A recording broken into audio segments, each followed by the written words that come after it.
Sounds like a really good show. Now, before we get on with it, and it's a whole plethora of quality entertainment, have a look at this video, please. And education and health and justice and revenue sharing. You know, like where did the money go, Thief Teresa? We share the land. No questions. We share the land. We share the land. All these years, and we never got anything from it. And we will not take any questions, please.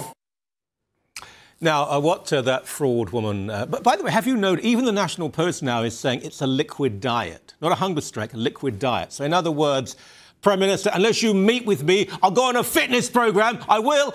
Anyway, they won't take questions. This gibberish, this flummery, this semi-supernatural nonsense they're coming out with, and a dream and this and... Oh, can you imagine for a moment, by the way, if, I don't know, a Christian fundamentalist spoke in seventh-generation warnings of things to come and the magic feather, they'd be laughed out of court. But when native leaders do this, we treat them with reverence. Anyway, no questions, no questions.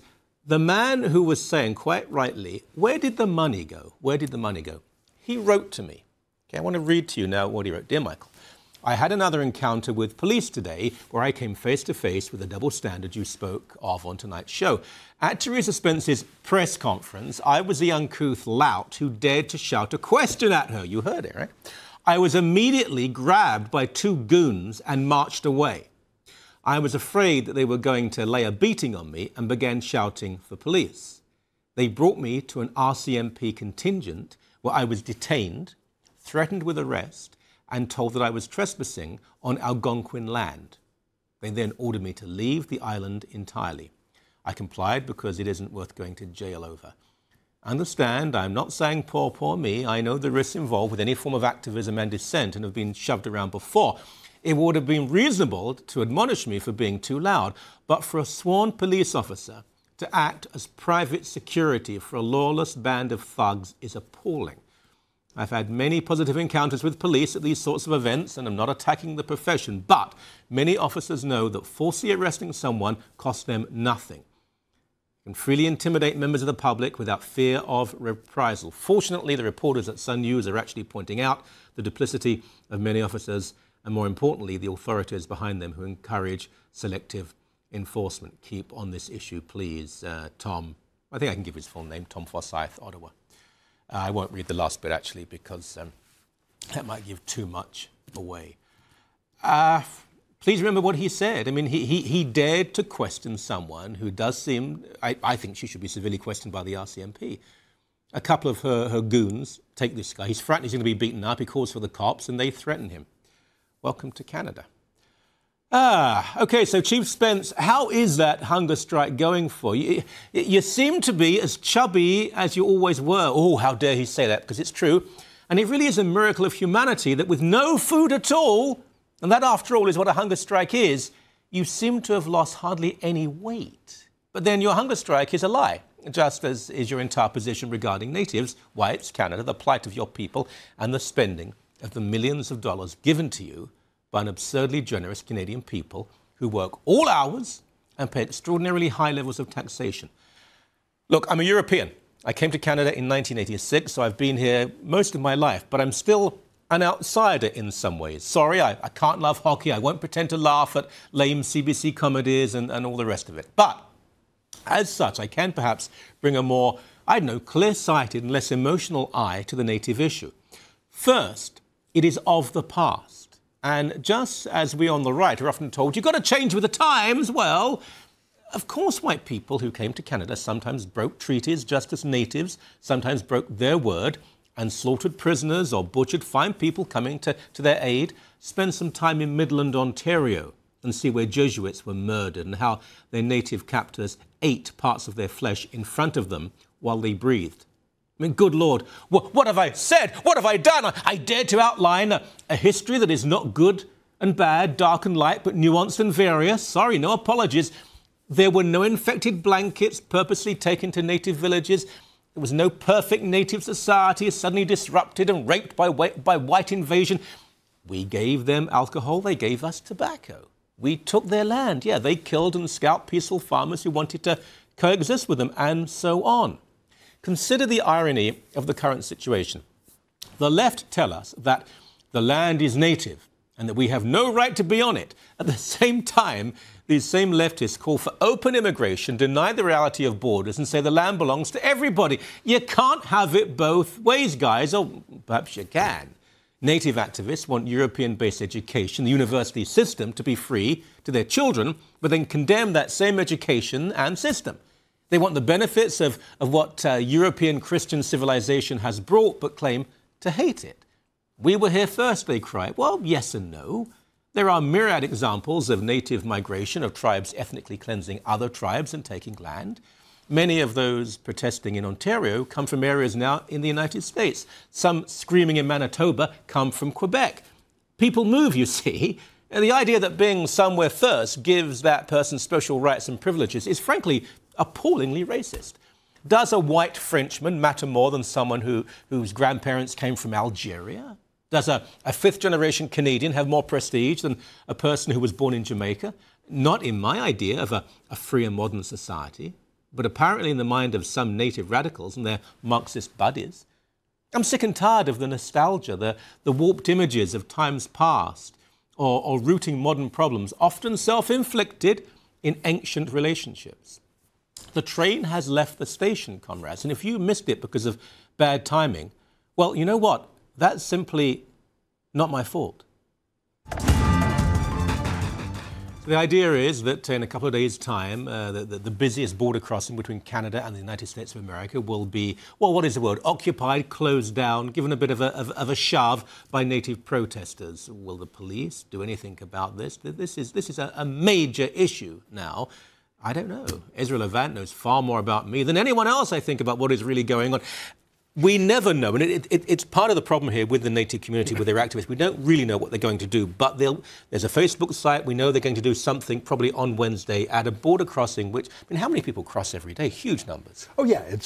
But what we have here is a group of political activists who have tested the government's resolve in the past and have found that the government is only too happy to allow people to commit low-level acts of law-breaking if they're doing so in one particular political cause, Indian rights.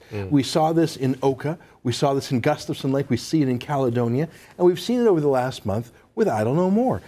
In Sarnia in particular, a group of drummers sat down on a railway line. So CN Rail went to court and got a court injunction saying, clear off, it's private property. The police not only didn't follow through, a policeman in his uniform sat and joined the drummers. A staff sergeant? So if you are a radical activist in the Native community, and there are a number of those, the Mohawk Warriors, you see this, you say, well, why wouldn't I keep pushing until I find the limit?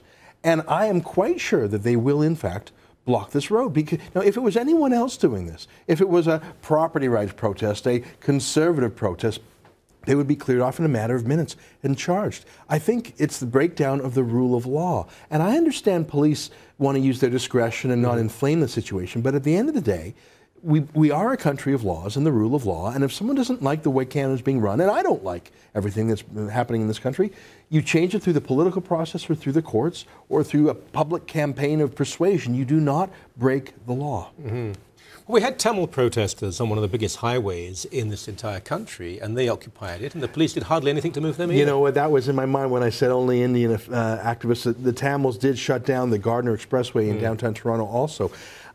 You know, I think part of the confusion is, what is the status of these Indian groups? I mean, they use the phrase First Nations a lot. And if you actually read the treaties, for example, Attawapiskat is covered by the James Bay Treaty, Treaty 9. I read the treaty. I don't want to be rude, but it's a treaty of surrender. In fact, the word surrender is in it. That all these 8 native bands agree to surrender any claim to sovereignty or nationhood and become loyal subjects of the king, in this case, and his heirs and successors, so Queen Elizabeth. So they are Canadian.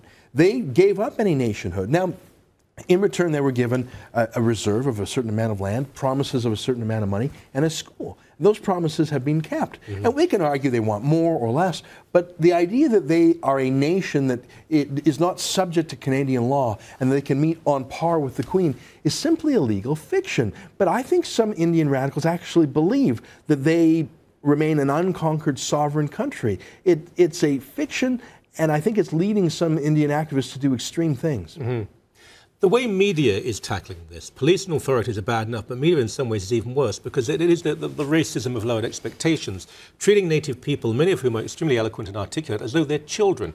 They play in a certain religiosity that has no foundation. If a Christian or indeed a Jew or a Muslim acted thus, they'd be laughed at. Oh yeah, I mean, if you look up, if you hear the word chief, people think, oh, he's a chief, he's a spiritual leader. Chief is just a term under the Indian Act. It basically means mayor. It's not a religious leader, it's not a saint, not a non-prophet, it's just the mayor.